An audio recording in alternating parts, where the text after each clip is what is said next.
Welcome back to the Future Strong podcast. I think we're going to be looking at something pretty interesting today. Okay. This Yeah. whole idea of how to raise kids who aren't just, book smart, but kids who are emotionally intelligent. Right. Emotionally intelligent and ready to just tackle whatever the world throws at them. hmm It seems like everywhere we turn these days, there's another screen, another notification, another distraction. It really is. Yeah. It's remarkable how much the world has changed even in just the last few years. Yeah. We have instant access to information, but that doesn't necessarily mean we're better equipped to handle it all. Exactly.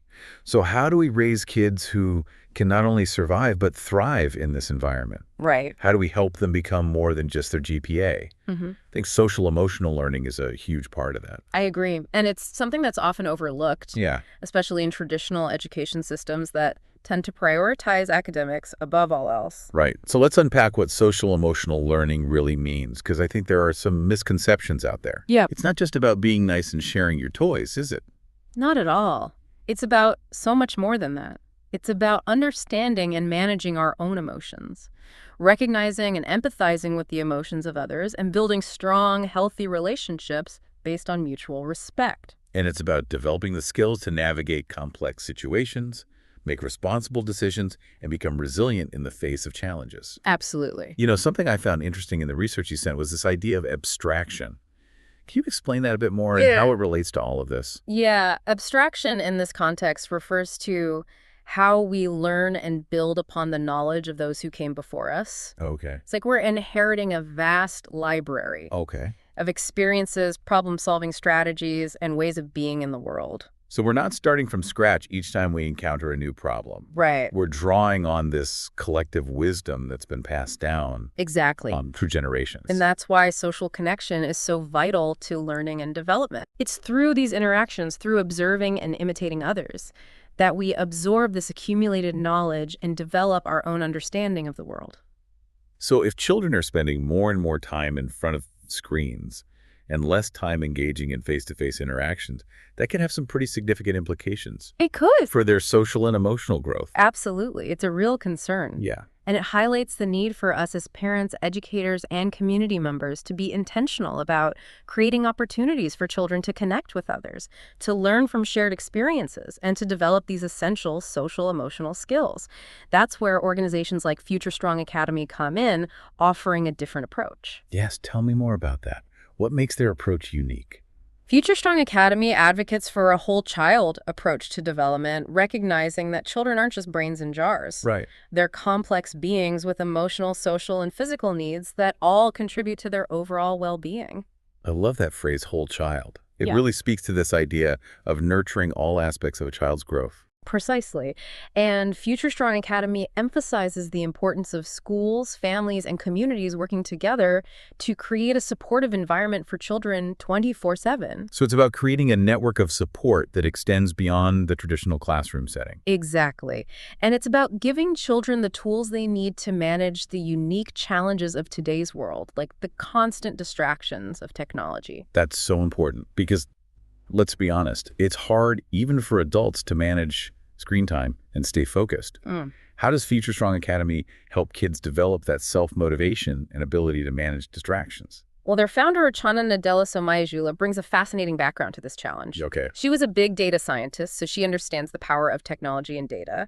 But she's also a certified master coach in both NLP, which is neuro-linguistic programming, and CBT, which is cognitive behavioral therapy. So she has this really unique blend of technical expertise and a deep understanding of human behavior and psychology. She does, and that's really reflected in the Future Strong Academy approach. It's about bringing social emotional learning to the forefront of education and child development. I think her belief that our children are not just their GPAs is so important. It really highlights the need to value all aspects of a child's development, not just their academic achievement. Absolutely. Yeah. It's about recognizing that emotional intelligence, empathy, resilience, all of these things are just as crucial as academic knowledge when it comes to navigating life and finding success and happiness.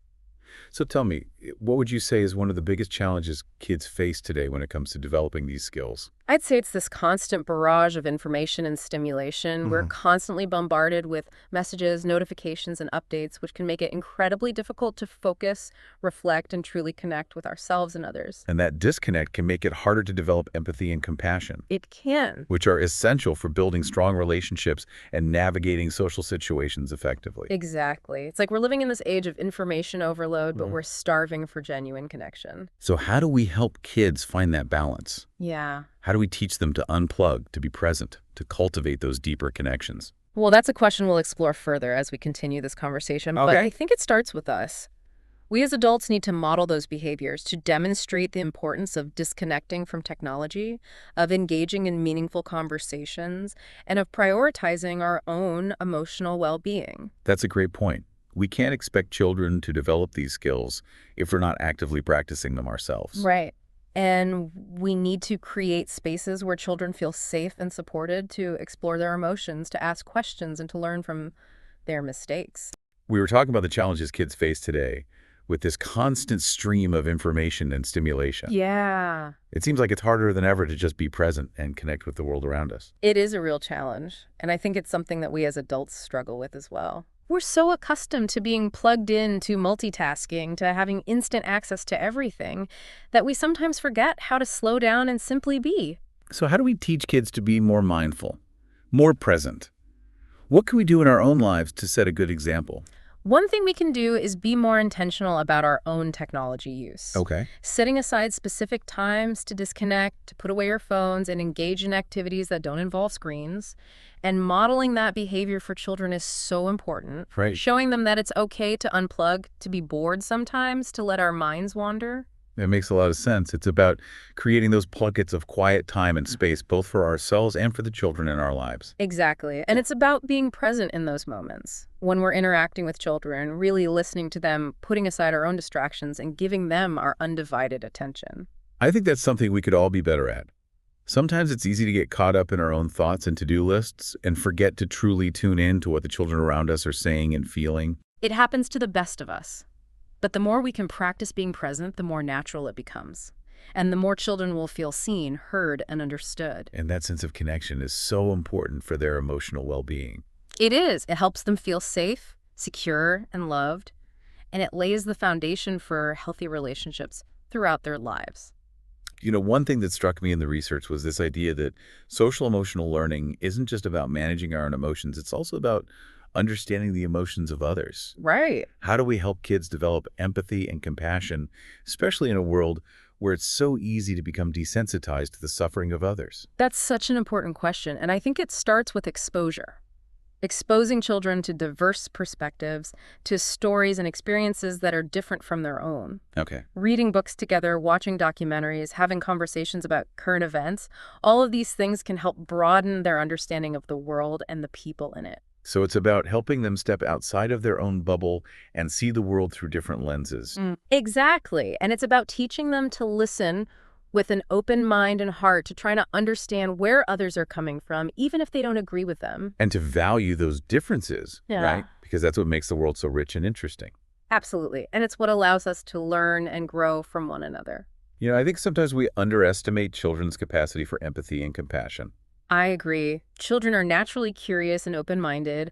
They want to connect. They want to understand. It's our job as adults to nurture that curiosity and help them develop those skills. So what are some practical things parents and educators can do to foster those skills in everyday life? Yeah. Besides what we've already talked about, like modeling good behavior and creating space for open communication. Well, one simple but powerful thing is to encourage children to talk about their feelings, Okay. to help them label their emotions, to validate their experiences, and to let them know that it's okay to feel all sorts of things, even the uncomfortable ones. So often we try to brush those uncomfortable feelings under the rug or tell kids to toughen up or stop crying. But it's so important for them to learn how to process those emotions in a healthy way. It is. And when we give them the space to do that, we're teaching them that their feelings matter, that they're not alone, and that they have the strength and resilience to navigate those challenges. And that's a message that will stay with them long after they've left the classroom or the family dinner table. Absolutely. It's a message that can have a profound impact on their lives. I think another important aspect of social emotional learning is teaching kids how to solve problems effectively. Yeah. Because conflicts are inevitable, right? Yep. Whether it's on the playground in the classroom or at home. Absolutely. Conflicts are a natural part of life, and teaching children how to approach those conflicts constructively is essential for their social and emotional development. So how do we do that? How do we teach them to communicate assertively, to compromise, to find solutions that work for everyone involved? One key is to help them develop their active listening skills. Teaching them to truly listen to what the other person is saying, to try to understand their perspective and to communicate their own needs and feelings clearly and respectfully. And to do it without resorting to aggression or shutting down completely, which can be tricky, especially for kids who are still learning how to regulate their emotions. It can be challenging, but with practice and guidance, they can learn to navigate those difficult conversations in a way that preserves relationships and leads to positive outcomes. And I think it's important to remember that we as adults are still learning too. Absolutely. We're all works in progress, and the more we can model those skills ourselves, the more children will learn from our example. It's about creating a culture of empathy and respect, both in our homes and in our communities. And that's a beautiful vision, isn't it? A world where we value emotional intelligence as much as we value academic achievement, where we prioritize connection over competition, and where we celebrate the unique gifts and talents of every individual. It is a beautiful vision, and I think it's a vision worth striving for. I agree.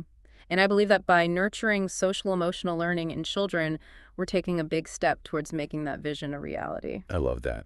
You know, it's really inspiring to think about the impact that social emotional learning can have, not just on individual children, but on society as a whole. It really is powerful. When we equip children with the skills to understand and manage their emotions, to empathize with others, to build healthy relationships, and to make responsible decisions, we're not just setting them up for success in their own lives, we're creating a more compassionate and just world for everyone. And it all starts with us, right? And As parents, educators, and community members, we have the power to make a difference in the lives of children and to shape the future. Absolutely. Every interaction we have with a child, every moment we spend teaching, guiding, and supporting them is an opportunity to plant those seeds of social emotional learning. And those seeds have the potential to grow into something truly remarkable. As we wrap up this conversation, I want to leave our listeners with a thought-provoking question. What steps can you take today to foster social emotional learning and character development in the children in your life? That's a question worth reflecting on. And remember, it doesn't have to be grand gestures. It's the small, everyday moments that matter most. A listening ear, a kind word, a moment of shared laughter. These are all powerful ways to connect with children and to nurture their emotional growth. And if you're looking for more resources and support, I encourage you to check out Future Strong Academy. They're doing amazing work in this field, and they're a valuable resource for anyone who wants to learn more about social emotional learning and how to make it a priority in their own lives and communities. I couldn't agree more. They are true champions for children and for a future where social emotional intelligence is valued as highly as academic achievement. Well said. And on that note, we've reached the end of this episode of the Future Strong podcast. Thank you so much for joining us for this conversation about the importance of social emotional learning. It's been a pleasure. Remember, the future is strong when we empower our children with the skills they need to thrive both emotionally and intellectually. Until next time, keep learning, keep growing, and keep believing in the power of connection to create a brighter future for all of us.